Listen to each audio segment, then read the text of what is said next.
Hello everyone, good afternoon. So today in this video we are going to talk about the message of Mahavira. Basically in this video we are going to talk about what were the beliefs of the Jain people regarding the life of the humans and what were their beliefs between the relationship of humans and cosmic. So let's get into this topic very quickly. Though this video is going to be a little brief and a little short, but it is going to be informational and knowledgeable indeed. So let's get started. So the basic idea of the philosophy of Jainism were already in existence even before the birth of Mahavira, or I can say Vardhamana, who later came to be known as Mahavira. There were already 23 Tirthankars even before the Mahavira, and he came to be known as 24th Tirthankar, who spread the ideas and the beliefs of the Jainism through worldwide.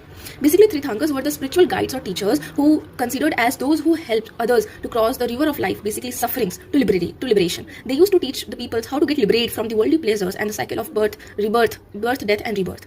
There were some beliefs according to the Jaina tradition, and these beliefs were that the whole world, the entire world is animated. It means that even stones, even a rock, even water, everything has life and soul. And some of the more beliefs were that we should not harm any living beings, even if it's an ant, even if it's any insect. We should not harm or we should not kill any living being, if it's a plant also.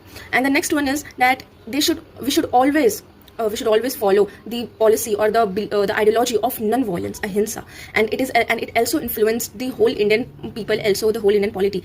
For I can say that, for instance, Mahatma Gandhi was the ideal follower of the non-violence, and after him, many of his followers also followed the policy or the ideology of non-violence.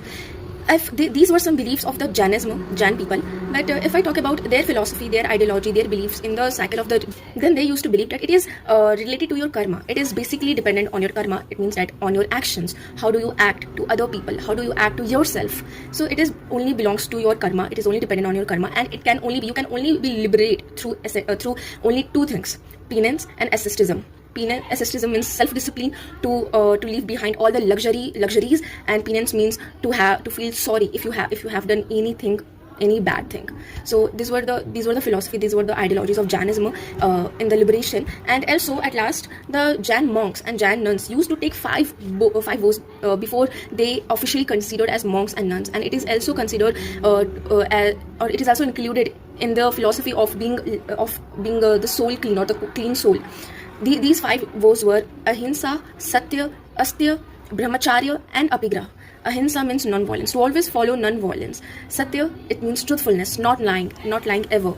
Then there's astya. Astya means to never steal anything from anyone. Brahmacharya, it means that to never engage in any of the sexual activities. And the last one is apigraha, to never possess any kind of material or any kind of property. It means that to never get attached to the worldly pleasures or luxuries. So these were the five vows taken by the nuns and monks of the Jainism, and it is also included in the philosophy or in the belief of clean soul in their tradition.